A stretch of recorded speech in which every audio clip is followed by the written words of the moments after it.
You noticed they seemed off before they said a word. You felt it the moment you walked in. You spent 10 minutes deciding if your text was too much. Then sent it. Then immediately wished you hadn't.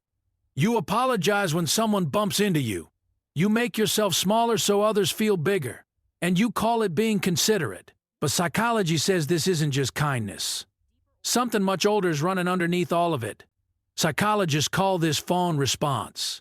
A fourth trauma response alongside fight, flight, and freeze. When safety meant keeping others happy, caring became survival. In unpredictable environments, a child learns quickly. Keep the peace.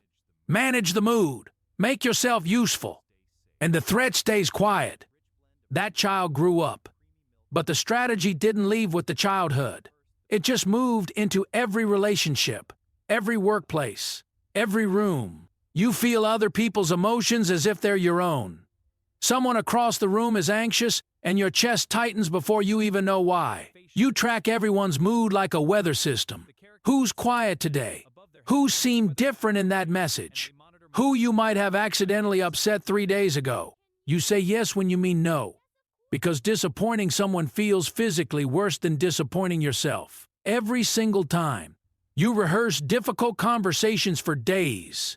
And then when the moment comes, you soften everything so much, the thing you needed to say never actually gets said. And afterward, you lie awake going over everything you should have said.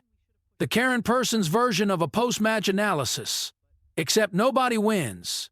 You notice when someone's energy shifts even slightly and immediately assume it's your fault, even when you've done absolutely nothing. Here's what nobody sees. Caring too much is physically exhausting. Empathy without boundaries doesn't just drain you emotionally, it drains you like a physical workout every single day. You give until there is nothing left.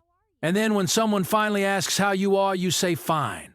Because asking for help feels like a burden you refuse to be. And because you never show your own need, the people around you genuinely don't know you're drowning.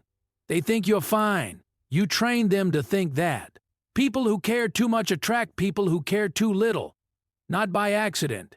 Because over-responsibility on one side fills the space that under-responsibility on the other side leaves empty.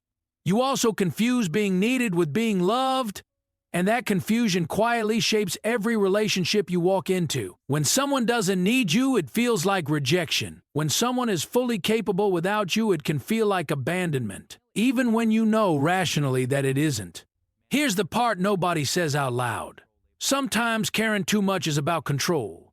If you manage everyone's feelings, nothing unexpected can hurt you. And when the caring is never returned at the same level, the resentment builds quietly. Behind the kindness. Behind the yes. Behind the I'm fine. Here's what nobody taught you. Caring is not the problem. Caring without boundaries is the problem. And those are two completely different things. You are allowed to care and still say no. You are allowed to love someone and still protect your own energy. These are not contradictions. They are the same thing done correctly. Your capacity to feel deeply is not your burden. It's your most extraordinary quality. The world needs people who feel things fully. It just needs you to feel yourself too. Drop a heart and comment if you've ever been exhausted by caring about everyone except yourself. This one is for you. And if this felt like someone finally understood you, don't forget to subscribe. Psychology explained simply.